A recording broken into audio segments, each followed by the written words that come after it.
Hey everybody, you're listening to the Everything Ham Radio podcast.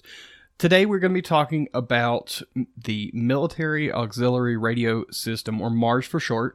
We're going to talk about some upcoming events and contests, as well as some hamfests over the next 2 weeks, and wrap it all up with some news from around the hobby. So stay tuned.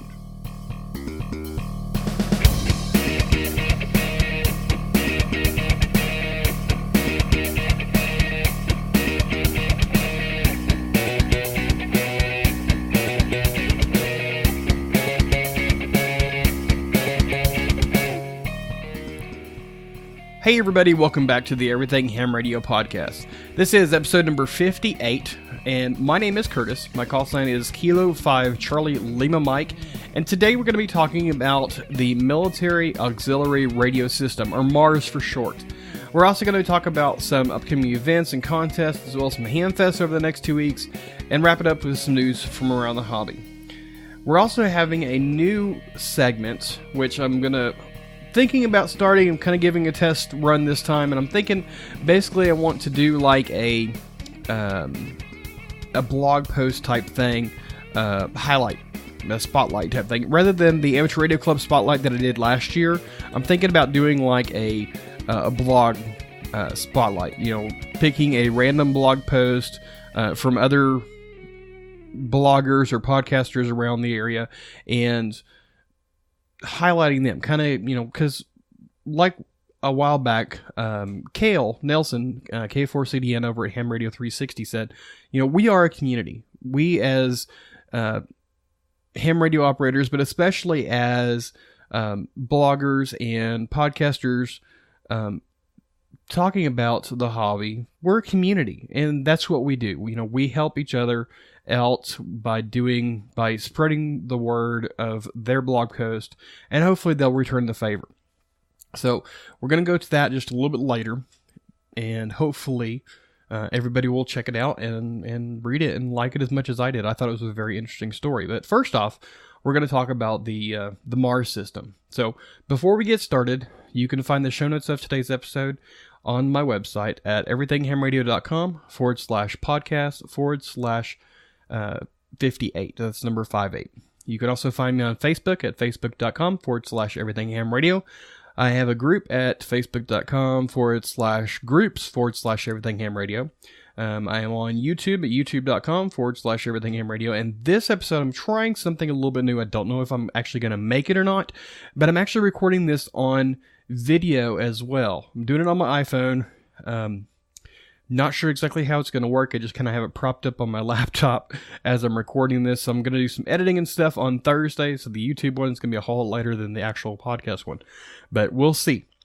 We'll see what happens. Let me know what you think about it. And you'll actually get to see what my recording studio looks like, okay? And, you'll see the roof in the background. You'll see the walls and my wonderful Texas flag right here that's covering up the window.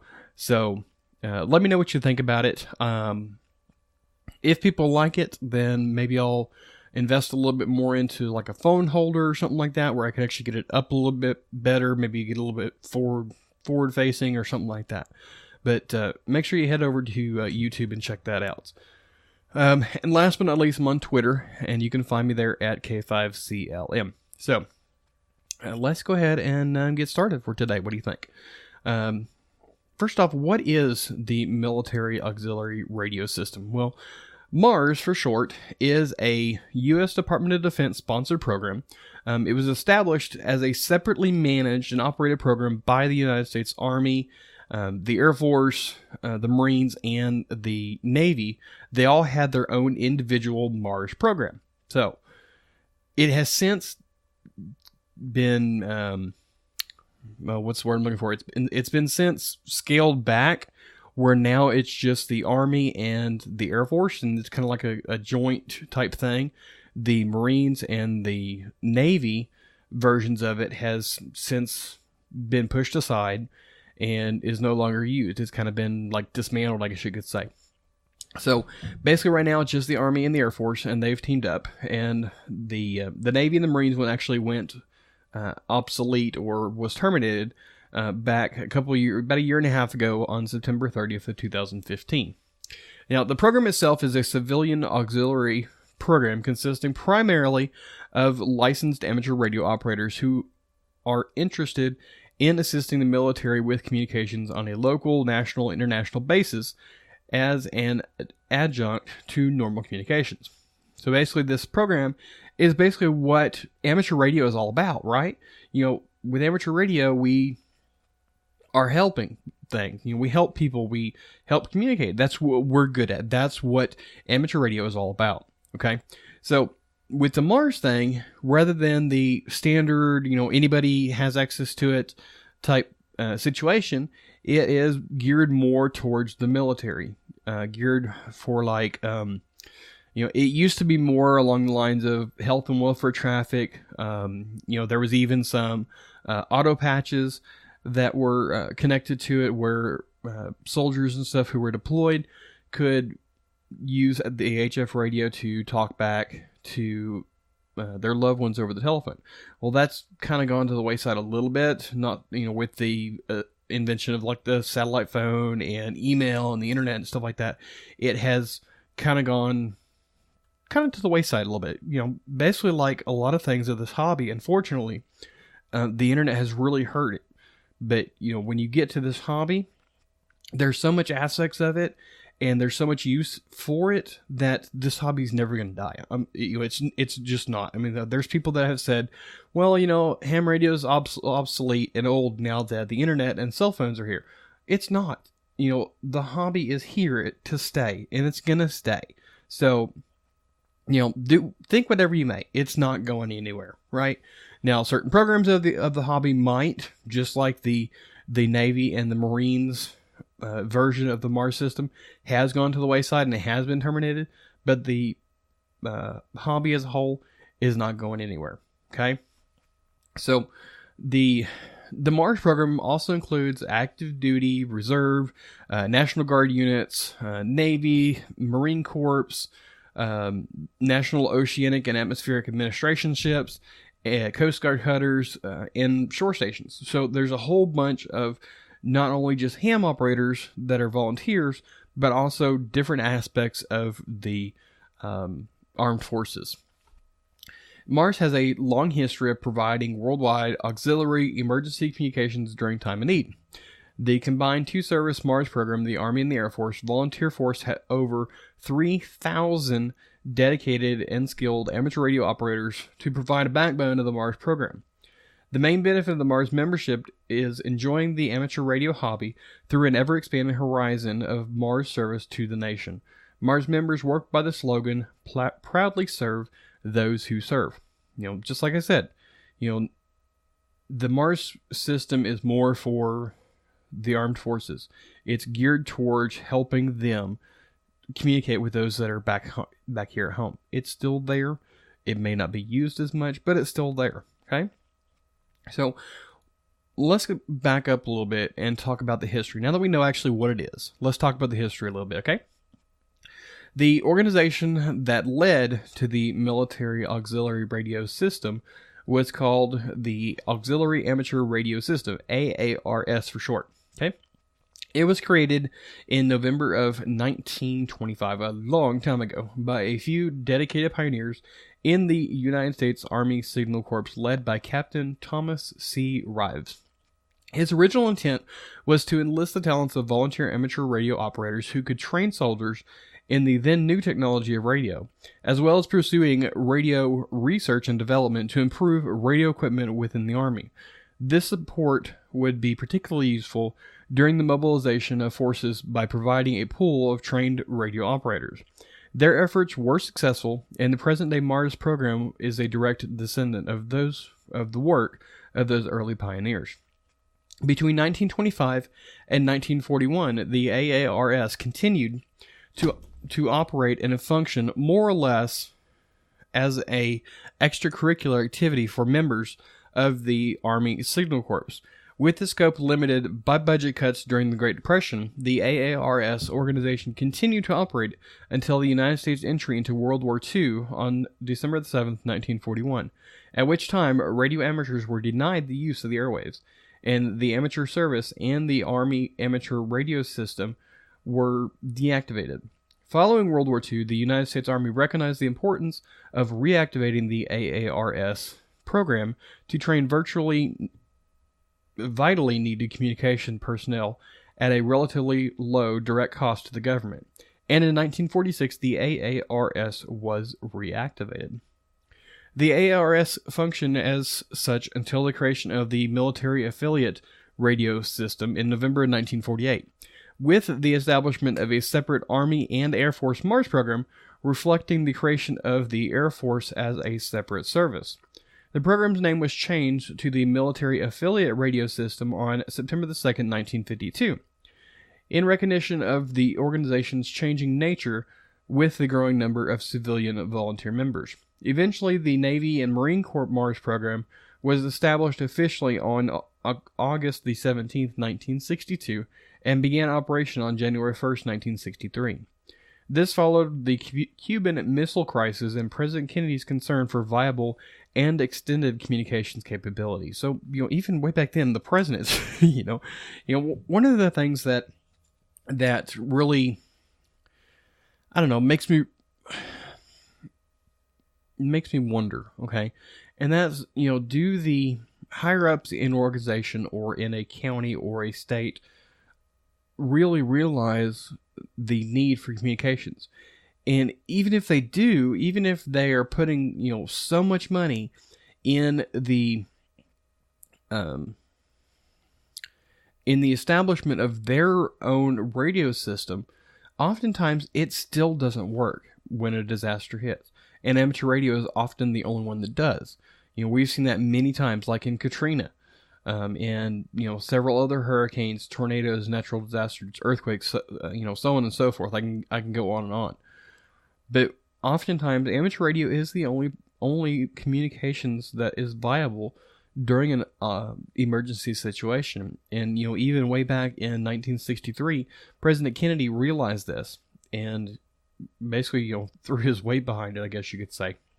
So, during the Korean War, the Vietnam War, and the Gulf War, Mars was most known for its handling of Marsgrams, or basically like radiograms in the National Traffic System, which were written messages and providing phone patches to allow overseas servicemen to contact their families at home. The program name was changed again to the current Military Auxiliary Radio System on December 23rd of 2009, so not that long ago. Mars continues to be active today. Its primary mission is to provide contingency communications to the Department of Defense and military services. Mars is also available to provide communications to defense support to civil authorities, such as FEMA and the Department of Homeland Security. Under the DSCA, Mars may also assist to assist state and local emergency response agencies. So basically, like a emergency on the Office of Emergency Management in your local county or city. On a day-to-day basis, Mars members are available to handle messages to and from servicemen and women, active duty, reserve, guard, or retired, or certain employees of the federal government who are stationed outside the United States. Okay. Now, one day a year, every year, there is the Armed Forces Day. Okay, and during this Armed Forces Day, there is typically a communications test. Okay, if you will. And that is always the third Saturday of May, so it's coming up right around the corner. Here it is, March or February 27th when I'm recording this. So by the time you hear it, it'll actually be like March 2nd, I want to say, something like that. So right around the corner, third Saturday of May, and it's basically it's the last day of Armed Services Week.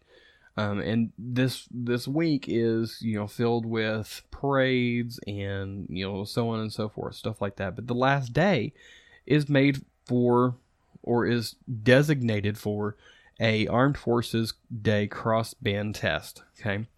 And with the traditional military to amateur cross-band communications test and receiving a message receiving test, These tests give amateur radio operators and shortwave listeners the opportunity to demonstrate their individual technical skills and receive recognition from the Secretary of Defense or the appropriate military radio station for the proven exercise. A QSL card is provided for those who make contact with one of the military stations. Special commemorative certificates are awarded to anyone who receives and accurately copies the digital Armed Forces Day message from the Secretary of Defense. So that would be kind of cool. Maybe I'll have my radio up by the third Saturday in May. Maybe I can, hop in on this. That'd be kind of cool. Put it maybe like on a little plaque right over here or something. On my if you're listening to this on the podcast, you can't really see, but if you're looking at YouTube and I get this up, I'm kind of pointing back on the wall over here behind me. So that would be kind of neat to have.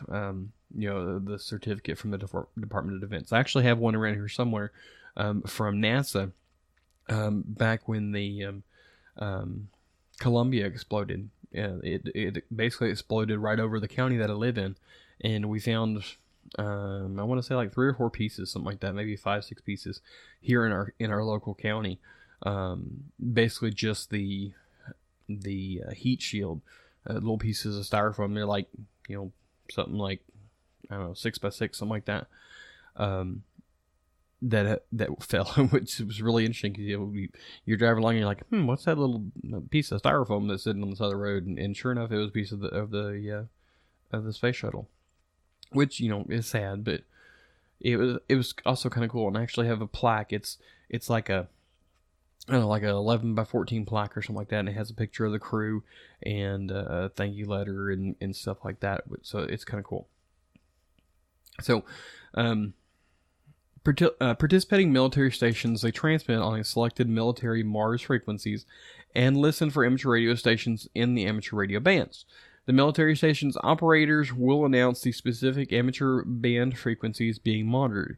Usually the military Mars stations are placed such as the Pentagon, Fort Hatchewa, I can't really pronounce that one, Andrews Air Force Base, Nellis Air Force Base, various naval and Coast Guard locations. So that's a really neat thing. If you ever get the chance to do that, I actually did it one time several years ago. Participated in the field in the test, or at least listened to it. I don't remember if I made contacts or not, but actually listened to it, and it was kind of interesting. So, but if you get a chance to participate in it, I highly suggest that you do. And if you can copy that message from the Secretary of Defense, you get that nice commemorative certificate. So, what about Mars today? What do they have? It is still active, but the morale and welfare messages are no longer the largest activity of Mars. Like I said, due to the increase in internet and email by deployed military personnel. Mars had an increased role in providing interoperability communications between Army National Guard and Air National Guard forces and civilian state agencies. However, this service providing interoperability communications was terminated as of May of 2015 based on a decision by the United States Air Force and Army Mars. Mars also provided testing for military standard communications modes for use by Mars members. Mars participates in exercises such as Grecian Firebolt to help support military communications. Mars members from all around the world play a role in the Grecian Firebolt 2005, way back in 2005, by sending exercise Essential Element of Information, or EEI, reports through the Mars Radio Network. The EEIs consisted of scenario disaster information. When they were received, they were sorted and sent to Army military intelligence centers. Mars played a large part in reporting up-to-date information on disasters and requesting military assistance using the dispersed and redundant radio network. Mars also supports government agencies such as FEMA and participates in programs such as the Department of Homeland Security, Office of Emergency Communications, Shared Resources, or SHARES for short. The traditional land or sea-based Mars radio phone patch is largely a thing of the past because land and sea-based Mars stations have been dismantled in favor of satellite phones. However, modern military aircraft are still equipped with a HF radio, and many military aircrews still use the Mars phone patch as a backup or substitute for satellite communications. The United States Air Force Mars phone patch net provides 24/7 HF radio phone patch service to all branches of the United States military aircraft worldwide. A dispatch issued in May of 2009 announced the shutdown of the Navy and Marine Air Corps program by September 30th of 2009, like I said. However, the Navy and Marine Corps Mars continued to function until September 30th of 2015. So, 6 more years they actually continued until 2015. The Department of Defense Instruction 4650.02, dated December 23rd, 2009, changed the status of Mars from an affiliate to an auxiliary, equal to status to the Coast Guard Auxiliary or Civil Air Patrol. This change in status saved the Navy and Marine Corps Mars program from being shut down and put it back in line with the emergency communications mission of its sister services in the Army and Air Force Mars. So, basically that's like a broad overview, I would really say, of the Mars program. Like I said, I've never really used it. I really couldn't find a whole lot of information about it. A lot of this information came from Wikipedia. I went to several of the Mars websites, and they really didn't have a whole lot of information on there. So, if you participate in Mars, please leave a comment in the show notes of today's episode, which you can again find at everythinghamradio.com/podcast/58. Leave a comment and tell me what your experience is. I would really love to hear about it. I really wish that I had internet here in my little recording studio, my ham shack, what it is going to eventually be, because I would really like to interview somebody about this. Maybe one day later on when I actually can get internet up out here, maybe I can go back and do another episode on Mars and we can talk about it, because this is something that really interested me. I'm all about the helping armed forces and law enforcement, EMS, stuff like that, because that's what I'm all about. That I really enjoy helping those that serve us. Whether it's military, whether it's law enforcement, all those people that are behind the scenes that are protecting us. One of my goals in life is to help protect them, however I can, and that really goes along with my job as a 911 dispatcher, because my job is to bring my officers home safe every night and bring my EMTs and my firefighters home safe every night. That's part of my responsibility, and I take it very seriously. So, if you would like to know more about Mars, definitely tune into a later episode, because I really would like to do another thing about this. And if you have experience with Mars, please leave a comment in the show notes and tell me about your experience. Answer. I really haven't had a whole lot of questions issued in this thing, but tell me what it's like. Tell me how you do it. I know you have to sign up for it, and I'm sure you probably have to do like some kind of background check or something. But definitely leave a comment in the show notes and let me know your feelings about it. How you have you passed any traffic? All those things. So let's kind of get a conversation going. And if you are part of the group on Facebook, let's talk about it on there at the very least. If you haven't joined the group, please do so. Again, that's facebook.com/groups/everythinghamradio. So that pretty much wraps it up on Mars. I'm sorry it is a little bit shorter than normal, but like I said, I really couldn't find a whole lot of information about it. So let's go ahead and move on. Okay, so real quickly before we move on to the next topic, I really want to say thank you to our show sponsor, West Mountain Radio. For those of you who don't know who they are, they make some awesome equipment that I've had the pleasure of using over the last 15 or so years.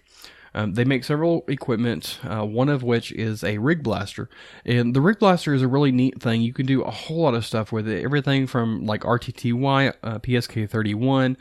You can do contest keying, CW type, automatic type things.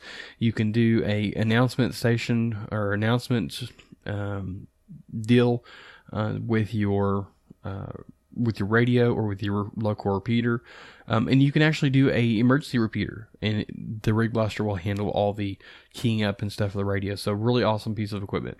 Another thing that they make is a Rig Runner. The Rig Runner is a nice power distribution thing. Each one of them has a different number of slots. Each one of them are fused.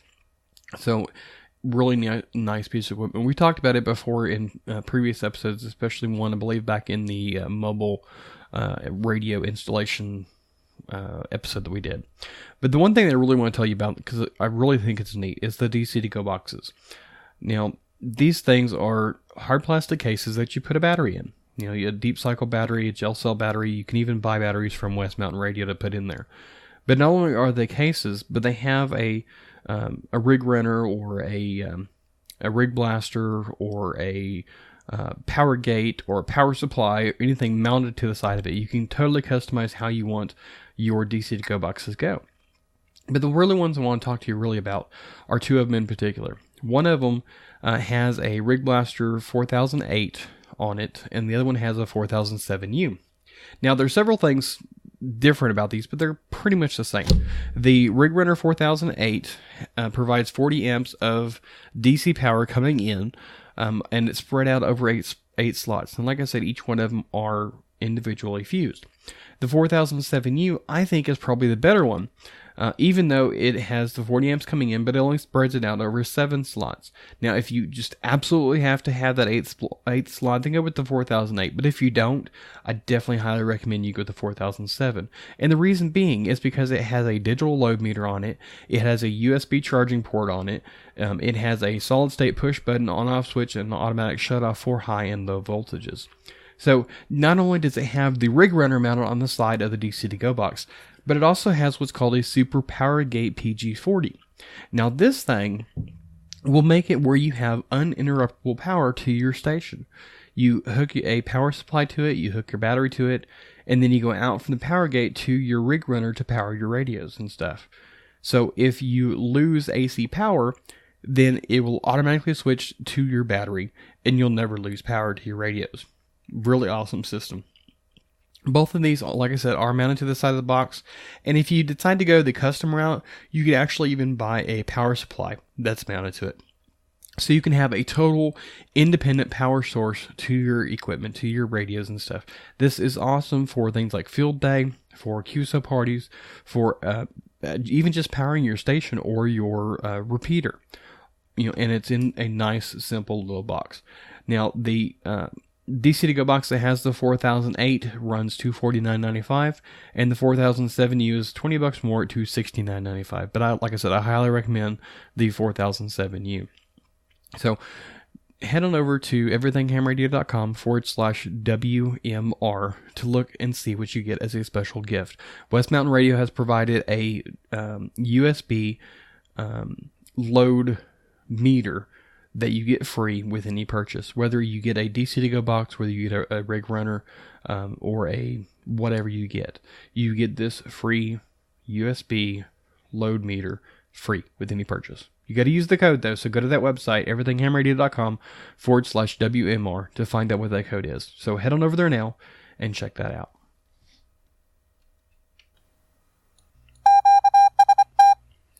Okay, so next up we're going to be talking about the new segment that I was telling you about earlier in the episode, and that's the Ham Blog Spotlight. That's what I'm calling it.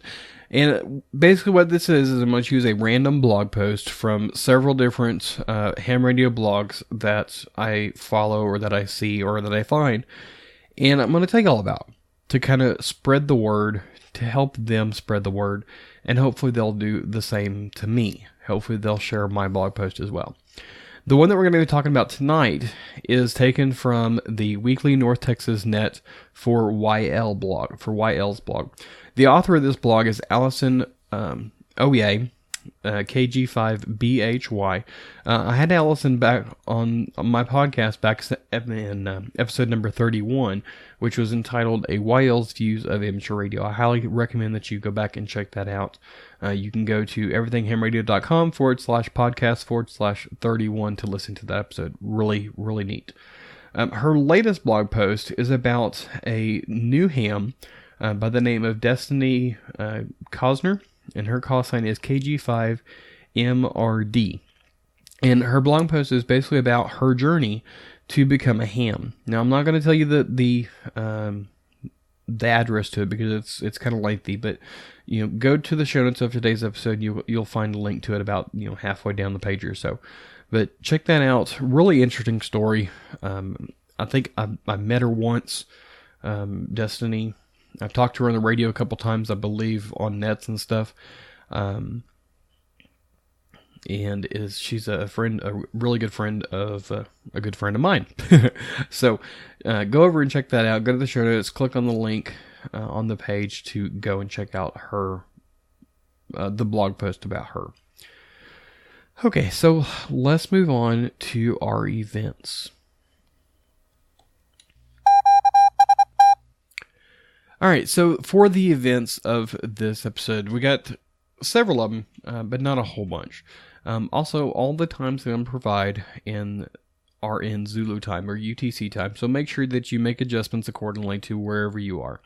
If you're in Central Time Zone, you can look at -6, Eastern -5, Pacific -8, Mountain -7. If you're somewhere else in the world, I'm sure you probably know the difference between UTC time and otherwise. Okay, so first off, the NRAU 10-meter activity contest. All of these times are on March the 2nd. First off, we have CW from 1800 to 1900. We have single sideband from 19 to 2000, FM from 2000 to 2100, and digital from 21 to 2200. The ARRL International DX contest on single sideband is on March 4th from 0000 hours to March 5th at 2400 hours. Wake Up QRP Sprint is on March 4th. Several times 6 to 629, 630 to 659, 7 to 729, and 730 to 800 hours. The Open Ukraine RTTY Championship is on March 4th on low band from 1800 to 2059 and from 21 to 2359. On high band on March 5th from 800 to 1059 and 11 to 1359. The UBA Spring Contest on CW is on March 5th from 700 hours to 1100 hours. The DARC 10-meter digital contest is on March 5th from 1100 to 1700 hours. The SARL Hamnet 40-meter simulated emergency contest is on March 5th from 1200 hours to 1400 hours. The NSARA contest is on March 5th from 1200 hours to 1600 hours, and then from 1800 hours to 2200 hours. Next up is the RSGB 80-meter Club Championship for Data, and that's on March 6th from 2000 to 2130. The ARS Spartan Sprint is on March 7th from 200 to 400 hours. Next up, we have the AGCW YLCW Party, and that's on the March 7th from 1900 hours to 2100 hours. Next, we have the AWA John Rollins Memorial DX Contest, and that is on the 8th from 2300 hours to the 9th at 2300 hours, and then followed on the 11th from 2300 hours to the 12th at 2300 hours. The RSGB Commonwealth Contest is on March 11th from 1000 hours to 1000 hours on the 12th. The SARL VHF UHF Analog Digital Contest is on March 11th from 1000 hours to the 12th at 1000 hours. The South America 10-meter contest is March 11th from 1200 hours to March 12th at 1200 hours. Next up, we have the F9AA Cup on single sideband on March 11th from 1200 hours to the 12th at 1200 hours. The SKCC Weekend Sprintathon is March 11th from 1200 hours to March 12th at 2400 hours. Next up, we have the Oklahoma QSO Party, my neighbors to the north. That is on March the 11th from 1400 hours to the 12th at 200 hours, and then from 1400 hours to 2000 hours on the 12th. The AGCW QRP contest is March the 11th from 1400 to 2000 hours. Stu Perry Top Band Challenge is March 11th from 1500 hours to the 12th at 1500 hours. The EA PSK 63 contest is March the 11th from 1600 to the 12th at 1600. The Tesla Memorial CW contest is March the 11th from 1800 hours to the 12th at 5:59. Next up, we have the QCWA QSO party from March the 11th at 1800 hours to the 12th at 1800 hours. We have another QSO party, this one in Idaho, and this one is on March the 11th from 1900 hours to March 12th at 1900 hours. Next up, we have the QRP ARCI Spring Thaw SSB Sprint, and it is on March the 11th from 2000 hours to 23:59. The North American Sprint on RTTY is March the 12th from 0 hours to 400 hours. The UBA Spring Contest on 2 meters is March the 12th from 1700 hours to 1100 hours. The WAB 3.5 megahertz phone contest is March the 12th from 1800 hours to 2200 hours. We have the Wisconsin QSO party on March 12th from 1800 hours to 100 hours on March 13th. And last, we have the RSGB 80 meter club championship on CW. And that is on the 15th of March from 2000 hours to 2130. All the information that I have mentioned on contests was taken from the WA7 BNM contest calendar, which you can find a link to in the show notes of today's episode. Next up, let's talk about some hamfests. Alright, so for our hamfest for the next 2 weeks, first off, on the 3rd, which is this coming Friday, we have the 27th Elk City Hamfest in Elk City, Oklahoma. We have the Alabama Section Convention in Birmingham, Alabama. Followed on the 4th by the 2017 Southwest Iowa ARC Flea Market in McLennan, Iowa. We have the Arkansas State Convention Russellville Hamfest in Russellville, Arkansas. We have Cave City Hamfest in Cave City, Kentucky. The Irving Amateur Radio Club Hamfest in Irving, Texas, right up the road from me. Palms West ARC Flea Market in West Palm Beach, Florida.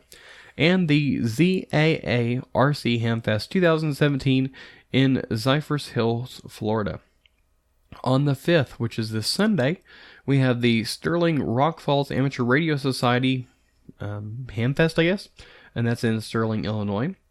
We have the Warren County Hamfest in Youngsville, Pennsylvania, and Winter Hamfest in Elyria, Ohio. The following weekend, on the 10th, we have the Charlotte Hamfest in Concord, North Carolina, and the Louisiana State Convention in Ryan, Louisiana. On the 11th, we have the Cherryville Hamfest and Technical Expo in Annandale, New Jersey. The Amateur Radio Equipment Auction in Eau Claire, Wisconsin. Amateur Radio and Electronics Hamfest in Chicopee, Maine. We have the Charlotte County Hamfest in Punta Gorda, Florida. Ham Expo is in Belton, which is a really neat ham radio convention type thing, and it's right down the road from me, about 100 miles or so south of me. One of these days I might actually make it to some of these hamfests, especially the ones local to me. Okay, next up, again on the 11th, is the Lowell Amateur Radio Youth Club Hamfest in Lowell, Michigan. We have Mike and Key ARC Electronics Show in Puyallup, Washington. We have the MTARS Tullahoma Hamfest in Tullahoma, Tennessee. We have the Nebraska State Convention Lincoln Amateur Radio Club Hamfest in Lincoln, Nebraska, and the Terre Haute Hamfest in Brazil, Indiana. And on the 12th, we have the BARA Annual Auction in Township of Washington, New Jersey. All the information on these hamfests was taken from the ARRL Hamfest calendar, which you can find a link to in today's episode.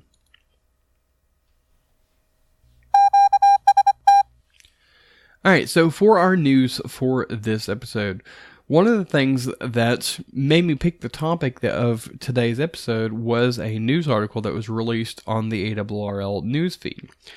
And it reads, the Mars refocuses its mission, encrypts data networks. Today's Military Auxiliary Radio System, or MARS, program has changed markedly from what it was just a few years ago. So says U.S. Army Mars Program Manager Paul English, WD8DBY, who contends the Mars must adapt in order to remain relevant and useful to its sponsor, the U.S. Department of Defense. Probably the most significant change were the Navy's decision to sunset the Navy Marine Corps Mars program and our move to refocus the Army and Air Force Mars on providing contingency HF radio communication support to the DoD and the services, English said. In order to focus our support on the Department of Defense, Mars leadership had to rethink essentially from the ground up what it means to be a Mars member. Mars relies on volunteers from within the amateur radio ranks, among other things, recruits receiving specialized training in military messaging format and digital messaging protocols. While the priority Mars mission is to provide contingency HF communications to support the DoD and the military, Mars also supports communications for combat commands, providing humanitarian assistance and disaster relief, provides contingency communications for the defense support to civil authorities, the DSCA, and provides morale and welfare communications in support of the DoD. Mars still provides support for civil authorities, but it must follow DoD procedures for how that support is provided, English explained. Mars leadership used to actively encourage our members to support civil authorities, and that put us in direct competition with the amateur radio community as well as with other federal agencies. English said that in today's Mars program, the primary digital protocol is software that emulates military standard 188-110A, serial phase shift keying, which is compatible with what is used in the military. Mars members may still use amateur radio digital modes on working channels, but M11A is the principal mode. There is no plans to transition to digital voice modes. This year's Mars introduced an online encryption program that allows all digital radio traffic to be encrypted as it is being transmitted. Mars has also expanded its use of automatic link establishment through members although members are not required to use it. Quote, our bread and butter remains single-channel HF communications, English said. The majority of our members who do use ALE are using the Mars ALE software program. Some of the members who support our national nets are moving to hardware ALE radios. The Mars program supports quarterly contingency communications exercise supporting the DoD. These are based on, quote, very bad day, end quote, scenarios, where traditional forms of communications are no longer available. Through these exercises, the DoD, via the Mars community, reaches out to the amateur radio community to provide situational awareness information at the county and local level. That makes sense to Mars member Bill Sexton, N1IN, who was Army Mars Public Affairs Officer from 2001 to 2014. He says, at least in theory, the blanketing omnipresence of hams across all 50 states offer a backup to blackout regions in the event of a catastrophic attack or natural disaster, Sexton allowed. The challenge is mobilizing backup operations in the total absence of internet, telephone, cell phones, and texting resources.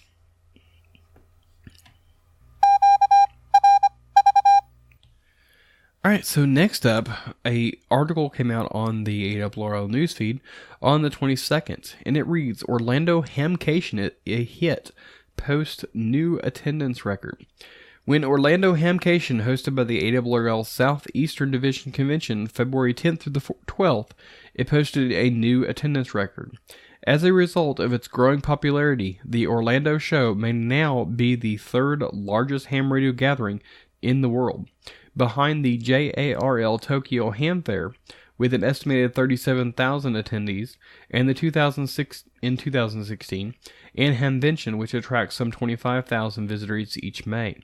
This year, Hamcation logged a record 19,000 attendees, up from 2,000 last year, moving it ahead of ham radio in Friedrichshafen, Germany.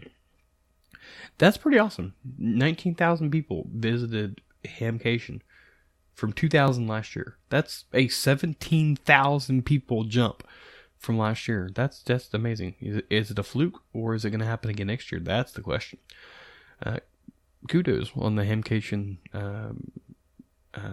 organizers. So, Hamcation sponsor, the ARRL affiliate Orlando Amateur Radio Club, has announced the retirement of Hamcation chairman Peter Magers, A14KM, who has headed up the show for 10 years. Michael Colley, W4MCA, will succeed him. Colley has served for 7 years as Hamcation's tailgate chairman, for 6 years as the IT chairman, and for 1 year as the finance chairman. Peter planned on retiring at the end of the 2016 show, but I asked if he would stay on for 1 more year, which he agreed, said the OARC president John Knott, N4JTK. I'm extremely sad to see Peter retire, but totally understand that after 9 shows he felt it was time for a little rest. Knott said planning for Hamcation 2018 starts now. The representing ARRL headquarters at Hamcation this year were CEO Tom Gallagher, NY2RF, the ARRL market manager Bob Inderbitson, NQ1R, and the ARRL contest branch manager Bart Janke, W9JJ. They were joined by the ARRL Southeast Director Greg Serrett, W40ZK, Vice Director Joey Tiratilli, N4ZUW, North Florida Section Manager Steve Zabo, WB40MM, and the ARRL Honorary Vice President Frank Butler, W4RH, and a handful of other ARRL field organization volunteers.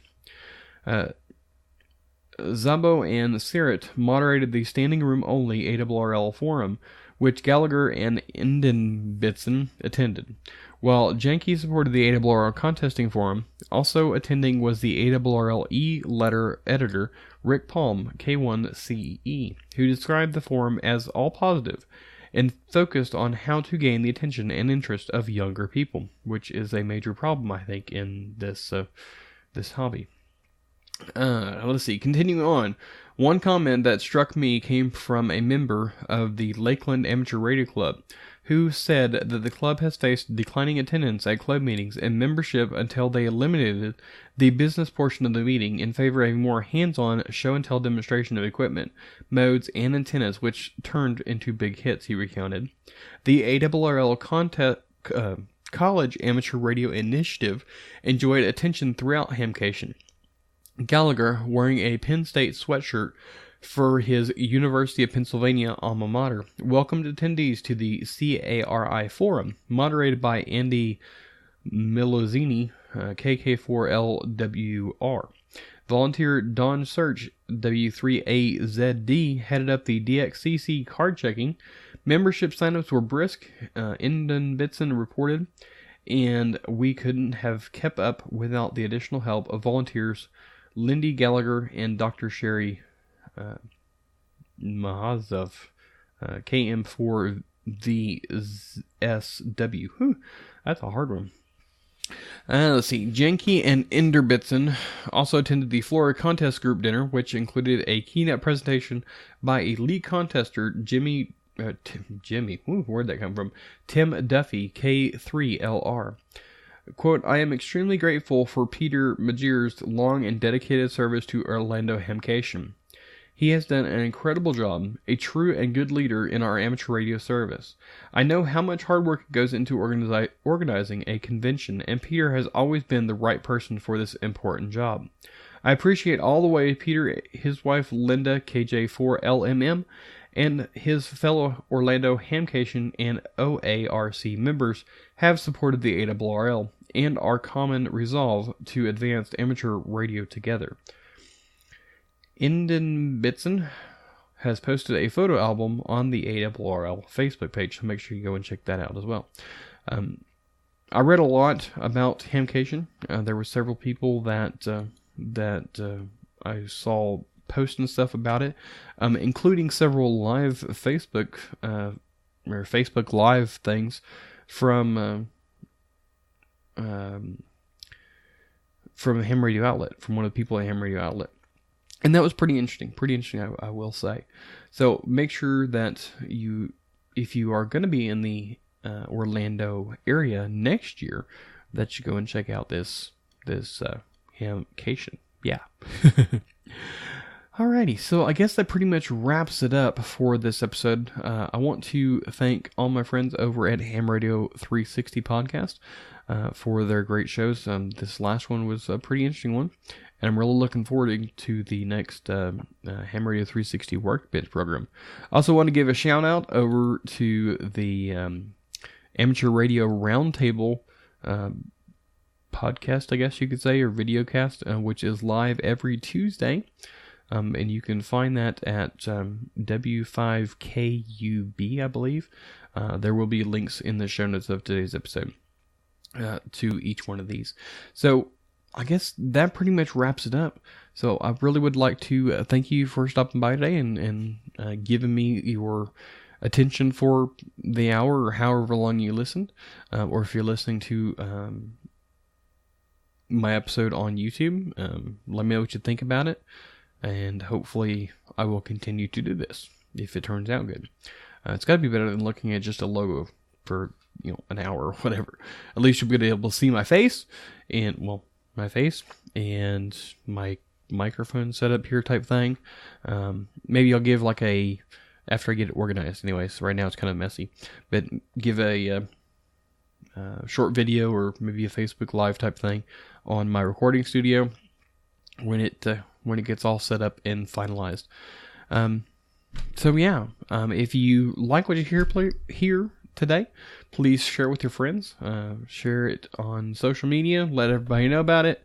Tell your friends about it on your local repeaters and your local club meetings. If you would like to help support my podcast, there are several ways you can do it. You can make a one-time donation through PayPal.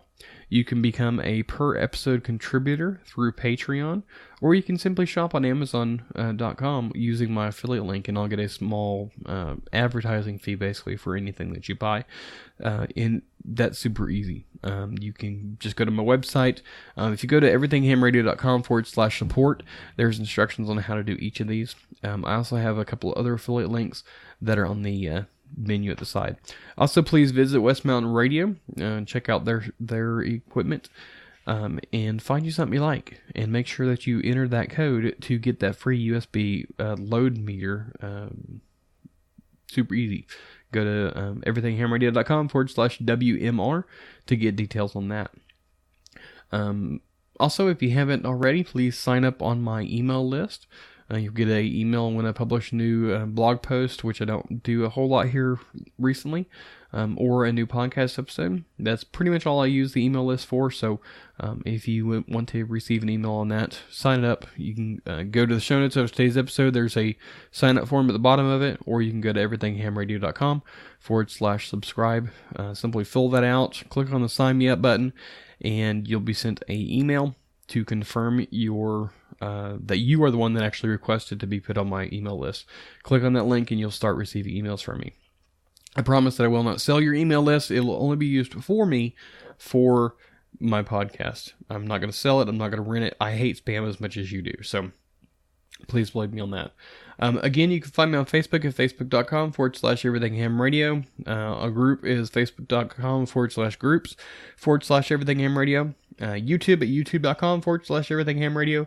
And Twitter is the oddball at K5CLM. Links to all these are on the show notes, as well as the social, under social on the menu bar. So I guess that pretty much wraps it up. So until next time, please comment, share, like, subscribe, all that good stuff. And if you would like to hear something, I'm always looking for new topics to talk about.